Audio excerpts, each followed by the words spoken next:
आपने कहा चाइना, आपको हिंदुस्तान के 20 सिपाही नजर आ रहे हैं, लेकिन सारी दुनिया कह रही है 43 मारे हैं हिंदुस्तान की फौज ने, आपको वो नजर नहीं आ रहा क्योंकि आप उसे सेलेक्टिवली देखना नहीं चाहते। और ये मैं नहीं कह रहा हूं, चाइना कहता है कि एज अ गुड जेस्चर हम अपना नंबर जो है बताना नहीं चाहते।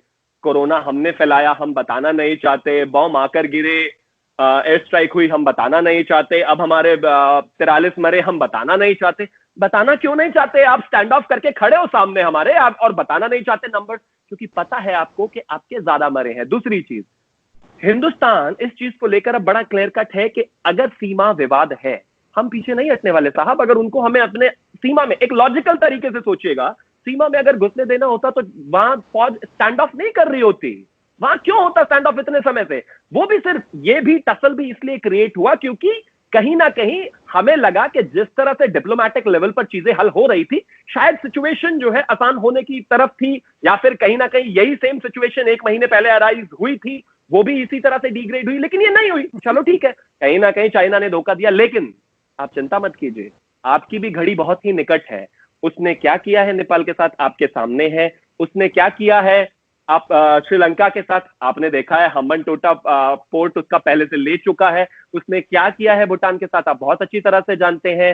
ज्यादा महंगी दरों पर ब्याज पर पैसा देने के बाद वो मुल्कों के साथ क्या करता है आपके सामने है। मैं कुछ नहीं कह रहा हूं, मैं सिर्फ आपको इतना कह रहा हूं कि हाँ, मेरे स्टेट के अंदर, मेरे देश के अंदर आज एक ऐसे प्रधानमंत्री हैं, आज एक ऐसे व्यक्ति हैं जो अपनी सीमा की सुरक्षा करना बहुत अच्छी तरीके से जानते हैं। मैं मानता हूं एक एक जवान का दुख है, लेकिन हाँ, उनके कितने सर हमने लिए ये भी आपको पता है। आप नहीं मानना चाहते और हंसते रहना चाहते हैं, हंसिए। वी रियली हैड होप कि क्रिकेटर आए हैं तो कहीं ना कहीं चेंज होगा, लेकिन हुआ क्या?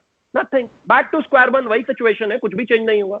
मसला शुरू हुआ है जब पिछले साल अगस्त में हिंदुस्तान ने आर्टिकल 370 और 35A और वो तब्दील किया। तब चाइना ने भी वार्न किया था और पाकिस्तान ने भी किया था कि ये एक डिस्प्यूटेड टेरिटरी है और ऐसा ना किया जाए, मगर हिंदुस्तान ने उसको सीरियस ना लिया और धमकियाँ देना शुरू कर दी, जिस पे चाइना लद्दाख में अब आ गया हुआ है जो कश्मीर ही का हिस्सा है।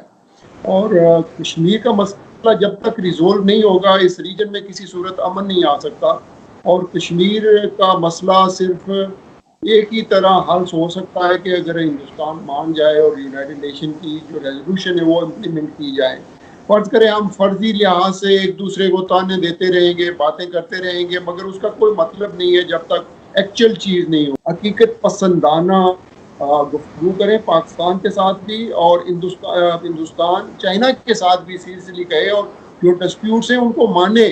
और वो डिस्प्यूट का एक ही हल है, जैसे यूनाइटेड नेशन है उसकी रेजोल्यूशन के मुताबिक कश्मीर का मसला हर सूरत हल होना चाहिए, नहीं तो यही जंग कहीं और ले जाएगा और दुनिया इसको कहीं और वर्ल्ड वॉर में ये कन्वर्ट हो जाएगी। जी त्यागी साहब, आप रिप्लाई करना पसंद करेंगे? जहां तक मामला कश्मीर का है, हम उसको अपना एक इंटेग्रल पार्ट मानते हैं और वो है भी, और हमने उसमें 370 एब्रोगेशन और 35A एब्रोगेशन कर दी। उसके बाद आपको जहां जा जाकर ढोल पीटना था आपने खूब पीटा, क्या हुआ? कुछ नहीं बदला, कुछ भी नहीं बदलने वाला। अब से 100 साल बाद भी आप इसको करते रहिएगा। एक बात। दूसरा, जहां तक चाइना की बात है, हम खड़े हैं उनके सामने छाती ठोक कर। आई नो हमारे साथ जो चीजें हुई हैं वो सबके सामने है, अंतरराष्ट्रीय स्तर पर आपके लिए बहुत ही फीजिबल चीजें हैं। ये भी एक अलग बात है कि स्ट्रेटेजिकली आपने वो वीगर मुस्लिम्स के ऊपर अभी तक जवाब नहीं दिया, चुपचाप उसको कब गुम कर दिया मुझे पता नहीं। हाँ देखिए, सबसे पहले तो पाकिस्तान तहरीक इंसाफ पार्टी के जो नेता हैं उन्होंने जो सारी चीजें कही है, आपका जो सबसे पहले तो कश्मीर की तरफ ऑब्सेशन है उसको कृपया करके अभी के लिए साइड रख दें, क्योंकि जब हम चाइना की बात कर रहे हैं, अब आप इतिहास को ना बदल सकते हैं, ना झुटला सकते हैं, ना डेट्स को, ना चीजों को, ना अंतरराष्ट्रीय जियोपॉलिटिकल हिस्ट्री को। अब मैं आपको बताता हूं, चाइना सिर्फ हिंदुस्तान के साथ नहीं कर रहा है, सबके साथ उसका हाल क्या है। चाइना की अगर मैं बात करूं, नेपाल के साथ चाइना का विवाद पहले से है, आपको पता है। अभी परसों ही उनके विपक्ष ने एक मुद्दा उठाया है जिसमें उन्होंने कहा है कि 64 एकड़ जमीन चाइना ने ऑलरेडी नेपाल की घेर ली है। ये कोई नई बात नहीं है, पिछले साल इन्हीं दिनों में वहां की एक सरकार की रिपोर्ट लीक हुई थी जिसमें कहा गया था कि कहीं ना कहीं ईस्ट नेपाल में लगातार अतिक्रमण चाइना करता आ रहा है। ठीक है, आपको याद होगा 2017 का डोकलाम ट्राई जंक्शन था जहां पर भूटान और हिंदुस्तान और चाइना की सीमा लगती है। चाइना ने उसके साथ क्या किया वो भी आपको याद होगा। 2009 से साउथ चाइना सी में क्या कर रहा है चाइना, आप बहुत अच्छी तरह से जानते हैं। वहां किस पर उसकी लड़ाई नहीं है। अब आप देखिए, साउथ चाइना सी में जापान के 2 आयरलैंड है, उस पर उनकी लड़ाई है। मलेशिया के साथ पिछले महीने ही 1 महीने तक स्टैंड ऑफ रहा। इंडोनेशिया के साथ उसका वहां पर झगड़ा है। रशिया के साथ 1,54,000 स्क्वायर किलोमीटर की सीमा शेयर करता है चाइना। कहता है ये भी मेरी है। 4 एग्रीमेंट कर चुके हैं, लेकिन बावजूद उसके वहां पर भी उसकी सिचुएशन ऐसी ही है। इसके अलावा वियतनाम को वो अपना कहते ही है। और आपको पता ही होगा तमाम तरह की चीजें। कोई एक सीमा चाइना की जो किसी से लगी हुई हो और वहां पर विवाद ना हो, तो आप मुझे बताएं। मैं चलो 1 सेकंड के लिए मैं आपके इस लॉजिक को ले भी लूं कि हिंदुस्तान वहां पर अतिक्रमण कर रहा है, एग्रेशन दिखा रहा है। साहब, छोटा सा मुल्क वियतनाम क्या कर रहा है, हांगकांग के क्या हाल है, आप अच्छी तरह से जानते हैं। इंडोनेशिया, मलेशिया, ये इतने छोटे छोटे से मुल्क है, आपको लगता है ये चाइना के लिए कुछ करेंगे? लेकिन चाइना वहां पर भी एग्रेशन कर रहा है। जितनी भी बॉर्डरिंग स्टेट्स हैं चाइना के साथ, चाइना की जो एक्सटेंशनिस्ट नीति है, जो विस्तारवादी नीति है, उससे कहीं ना कहीं सारी दुनिया का हाल खराब है। और आपको एक और चीज बता देता हूं आपके रेफरेंस के लिए, 2016 में Philippines international court of justice China को खींच चुका है और वहां से जीता भी है, फिलीपींस जैसा मुल्क। तो कृपया करके जब आप चाइना की बात करते हैं तो इस तरह की चीजें ना करें। अब आ जाते हैं खास तौर पर कश्मीर को लेकर। कश्मीर को लेकर भी आप पूरी दुनिया में गए, 370 पर आपके लीडर्स तमाम जगह गए। ओआईसी ने आपने क्या देखा? आपने देखा सऊदी अरेबिया किस तरह से चुप रहा, आपने देखा और भी तमाम तरह की कंट्रीज।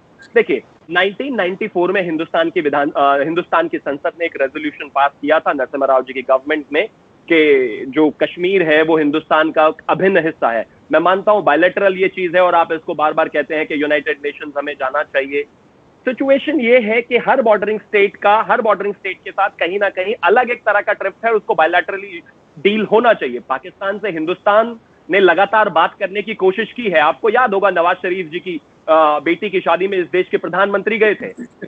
और इसके अलावा भी मैं एक चीज आपको बता देता हूं आरजू जी, सिचुएशन ऐसी है कि अगर मैं आपसे कहूं कि मुझे आपसे दोस्ती करनी है लेकिन खंजर मेरे हाथ में हो, छुरी मेरे हाथ में हो, तो वो दोस्ती नहीं चल सकती। वो जो आतंकवाद है वो छुरी है, जब तक वो साइड से इरेडिकेट नहीं होगा, वहां से नहीं हटेगा, किसी भी तरह की दोस्ती होना पॉसिबल ही नहीं है। आप उसको हटा दीजिए, चीजें अपने आप बेहतर हो जाएंगी। अटल जी ने कहा था कि आप कुछ भी बदल सकते हैं, अपने पड़ोसी नहीं बदल सकते, आप दोस्त भी बदल सकते हैं लेकिन पड़ोसी नहीं बदल सकते। मैं कहता हूं 2 मुल्क आगे जाकर बेहतर कर सकते हैं, लेकिन जो सिचुएशन है और आतंकवाद की वजह से जिस तरह से एक ट्रिप पैदा हुआ है इंटरनेशनली, अपने आप में बहुत परेशानी का सबब। ओसामा बिन लादेन जैसे लोग और उसके कुछ जो आतंकवादी थे, वो अगर यूनाइटेड स्टेट्स के एयरपोर्ट पर घुस जाते हैं, फ्लाइट लेकर उड़ जाते हैं, तो ये कमजोरी यूनाइटेड स्टेट्स की है। जो आतंकवादी है उसकी गलती नहीं है। अगर मेरे घर में कोई दीवार तोड़ के घुस जाता है और दीवार टूट जाती है, तो गलती जो है घर वाले की, उसने दीवार कमजोर बनाई, जो घुस के आया चोर, उसकी कोई गलती नहीं है। आप इसको ऐसे जस्टिफाई कर रहे हैं, विच इज एब्सोल्यूट ब्लंडर। 1 दूसरा, अगर आपने बात किया अभी इसके इस संधि में फिलीपींस वाले में, चाइना ने इसलिए कॉन्टेस्ट वहां पर नहीं किया क्योंकि उनको पता था वो गलत है। जापान के साथ भी उनके 2 बंदरगाहों का चल रहा है, 2 जो उसके साथ क्या वहां पर भी सिचुएशन ऐसी है, वियतनाम के साथ भी यही चल रहा है। खैर, इसको साइड रखते हैं। दूसरा, आपने जो कहा ऑपरेशन लीगलाइज कर दिया हमने कश्मीर में 1946 में, जब कबायलियों को बैक करके पाकिस्तान ने आजाद कश्मीर जिसे आप कहते हैं उस पर कब्जा कराया था। उससे पहले मैं आपको बता देता हूं, लॉर्ड माउंटबेटन के साथ में एक सामने बैठकर उसकी प्रेजेंस में एक ट्रीटी हुई थी जिसमें हिंदुस्तान को पाकिस्तान को करीब 75 करोड़ रुपए देने थे, 25 करोड़ एडवांस दे चुके थे। बावजूद उसके आपने जिसको आजाद कश्मीर कहते हैं कब्जा कर लिया था हिंदुस्तान ने, फिर भी 55 करोड़ रुपए दिए थे, क्योंकि we wanted to go ahead with the treaty, because at least bilateral relationships ऐसे चलने चाहिए।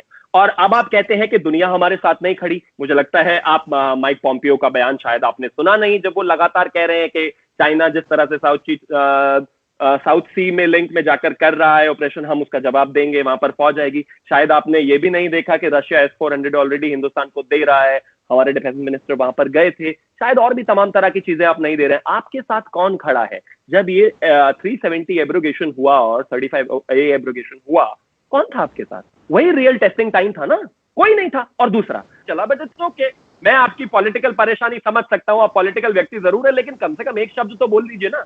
मुसलमान तो सब जगह का मुसलमान होता है। और एक और चीज मैं आपको बताना चाहता हूं, आप जो कहते हैं ना कि मुसलमानों ने 1000 साल तक राज किया, उस राज में आप गुलाम थे, मैं भी था, क्योंकि हिंदुस्तान जब एक था सभी गुलाम थे।